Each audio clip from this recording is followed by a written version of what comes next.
Hello and welcome to Louise Singleton Creations. In today's video I'll be using JDiction's deep pour resin along with some dried wheat in my sphere mould to create a beautiful spherical lamp all ready for the autumn season.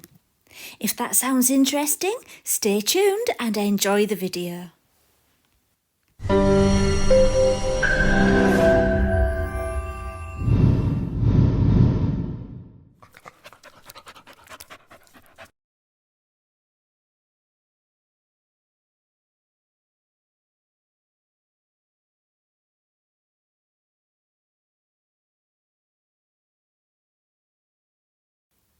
For today's project, I'm using ivory wheat from Daisy Shop UK, and it's already nice and dried for me, so I don't need to worry about that.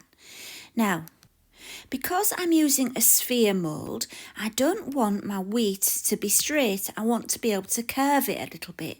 But I know that it's so, not brittle, but as you can see, if you try to bend it, that's what happens. It'll get a right angle.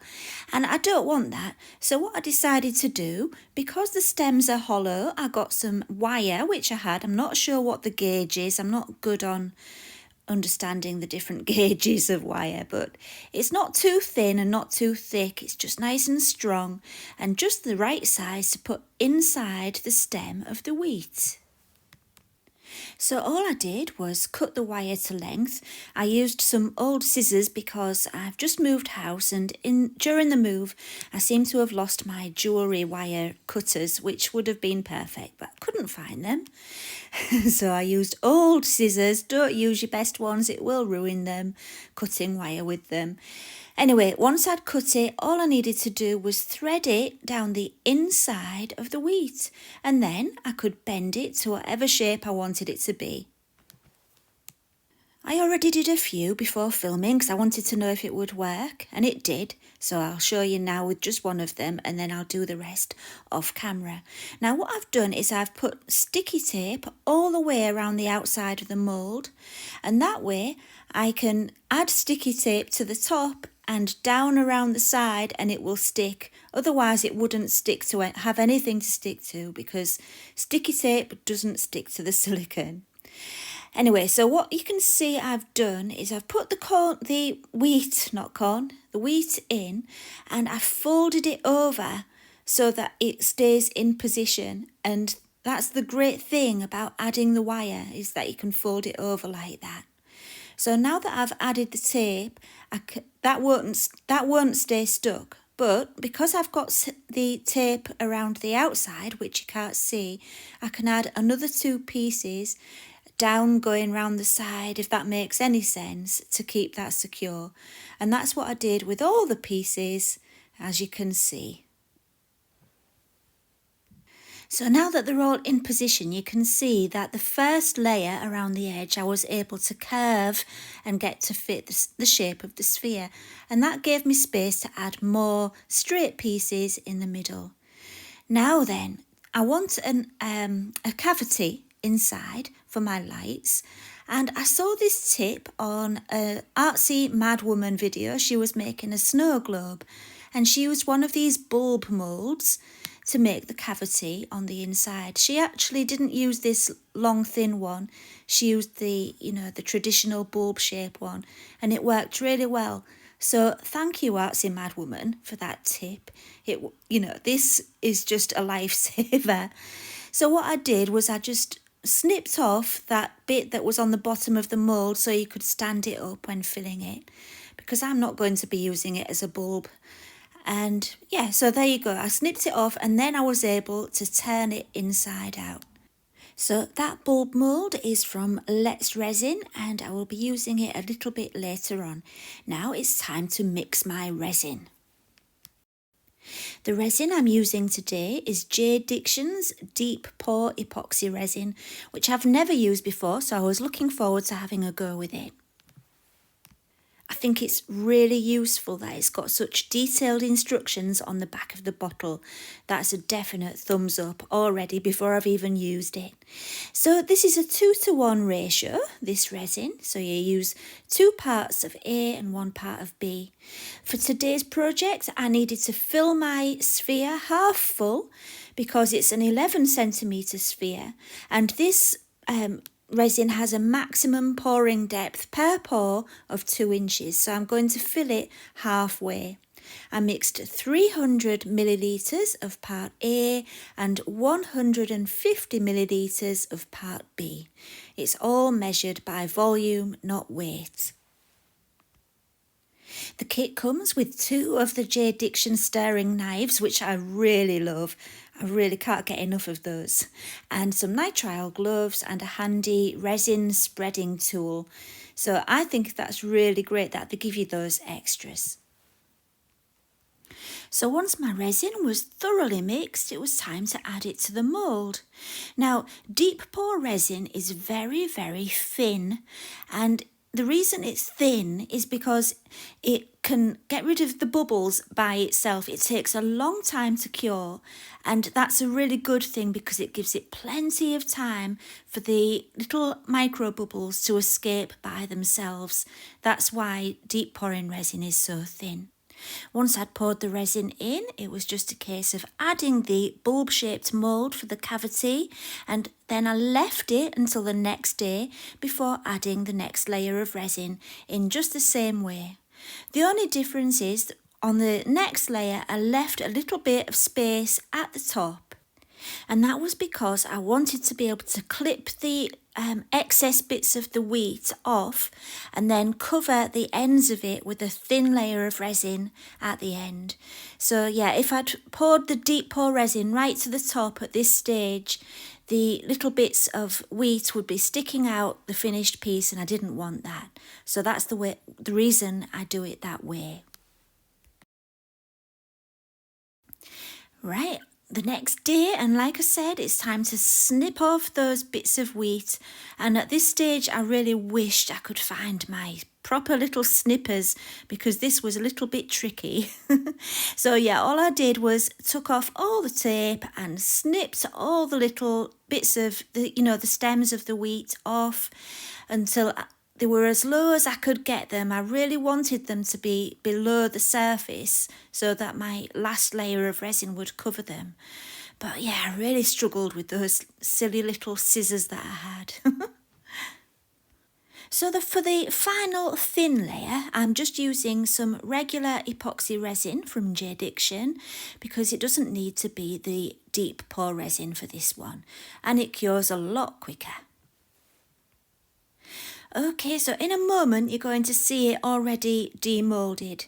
I had to miss out the demoulding bit because I'm not going to lie, it's hard. It's hard to get the sphere out of the mould, and I did have to nip next door to my mum's house. She had a workman there, and yeah, I did borrow his strong hands to do it for me because, I hate to say it, normally I would say I can do most things a man can do, but when it comes to strength, yeah, I needed someone a bit stronger. And he was there and I thought, yes. And I went next door and he did it for me. But one tip I will give you is to get a can from, like a can of baked beans or something from your cupboard and put it underneath and then push down and put some soapy water in there as well. That really helps it to slip out. Okay, so it's out of the mould, but we're not finished yet. I had a couple of issues. One of the issues was that last thin layer that I added, that was a bit bubbly because it was not a deep pour resin and I was being impatient. In hindsight, I wish I had used the deep pour resin and been a bit more patient. Another thing was the wheat. I hadn't thought about the fact that each of those little bits of the wheat have like a sharp bit on the end. And it's caused the sphere to feel rough. You can feel those tiny little sharp bits where they've dug slightly into the silicone and ended up, you can feel it on the surface. So that was another slight issue. So what I decided to do, because I was sanding the bottom to neaten it up, I decided to sand it everywhere. Don't panic, I've got a solution. I sanded it everywhere to smooth it down. If you're not using wheat, if you're just using normal flowers, you won't have to do this. But yeah, this is what I'm going to show you now is a good solution. If you have any, when you get air bubbles and it causes like a little, what's the word? Divot, I would say, or a crater in the surface. If you have any little holes that the air bubbles have left, this next step gets rid of those. So yeah, I was really pleased with the finished result. I am lucky enough to have a cup turner. And so once I'd finished sanding my sphere all over, I put it onto my cup turner. I used a bit of foam that I had and just popped the sphere onto the cup turner. You can tell just by looking how much sanding has been done, and it was very roughly sanded. You don't need to worry about leaving any scratches from coarse sandpaper. It really doesn't matter because once the resin goes on, it will cover all of that and it will all come back to life like magic. So before putting the resin on, I gave it a wipe all over with some isopropyl alcohol because I'd been touching it with my hands and I didn't want any oil on there from my hands because I would have got patches where the resin wouldn't stick. So I gave it a really good wipe and then added the resin. The resin is JDiction's 4-hour cure resin, which is perfect when you're using the cup turner because it means you don't have to leave your cup turner on all day while the resin cures. You don't need very much resin. I didn't mix up too much at all, and I just poured it on and rubbed it around, smoothed it all over as the turner was going round. Oh, it's so relaxing to do that. It's so therapeutic. I could do it all day. So yeah, I just smoothed it on and you see it coming back to life before your eyes. And yeah, the finished result after doing this was actually a lot shinier than it would have been if it had just come straight out the mould. Yeah, that top coat always seems to make it even shinier, so I would recommend it. The only thing is I've had a lot of people asking me where I get my cup turner from because a lot of them don't have the UK plugs, and I've struggled since then to find a link to one with a UK plug, so I'm sorry about that. The one I got doesn't seem to be available anymore. So yeah, you have to have a good search to find one with a UK plug. Right, it's fully cured and it's time to add the lights. I've got a string of 50 LED fairy lights, and these ones have got a USB thing at the end so it can be connected to the mains instead of being battery operated because there's no space for a battery pack in something like this, and it's better. I think it's better to be able to connect it to the mains and use it as a proper lamp for as long as you want without batteries running out. So yeah, what I would recommend, what I didn't do at first until I realised I was getting into a mess, I recommend that you unravel it completely and lay it out straight right across your room before doing this step because I did get into a mess. So I've got a rolling pin and it's got those things on the end, so I thought it would be really good to just hook it under there. But yeah, I've got a rolling pin and I'm wrapping it around the rolling pin just to make a nice, neat tube of lights to add to that cavity inside the lamp. And it just made it so much easier. If you really wanted to, you could just add the lights as they come in that, as they are now, just shove it in. I was tempted to do that, but I thought, no, I'll get a nicer distribution of light if I make it into like a tube of lights. So that's what I did. I wrapped it all the way around, popped it into the cavity and slid them off the rolling pin, and they went in really nicely. Once all the lights were in, I added a circle of adhesive felt just to the bottom to keep the lights in and to protect the surfaces that the lamp is going to go onto. So that just finishes it off nicely.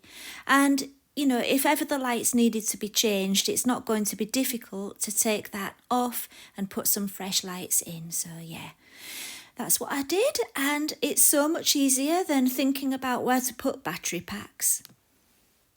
The only thing is that wire isn't very long, so what I did was I purchased a USB extension with a switch on, so it can be used really easily with that extension as a lamp, and yeah, you can just switch it on and off really easily without having to go to the socket. One thing I was concerned about was that there might be a line halfway down, you know, where the two lots of layers of resin joined, but you can't see the join, can you? You can at the bottom where I added the thin layer, but the two deep pour layers, you can't see a join, so I was really pleased with that. The mould I used, by the way, is from Devon Dotting, the 11 centimetre sphere, and I'll add that to the description as well. So let's have a look to see how it looks in the dark with the light on. I don't know if you can tell, but it actually casts a shadow of the shape of the wheat on the background behind it, which is just a magical effect. So I was really pleased about that little bonus.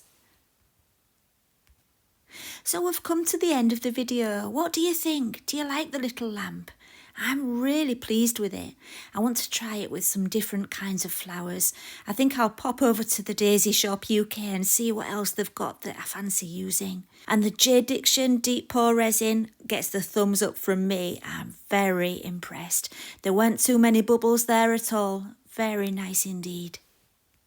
So if you've enjoyed the video, please give it a thumbs up. And if you haven't already subscribed and you wish to do so, please do that too. And I will see you again next time. Bye for now.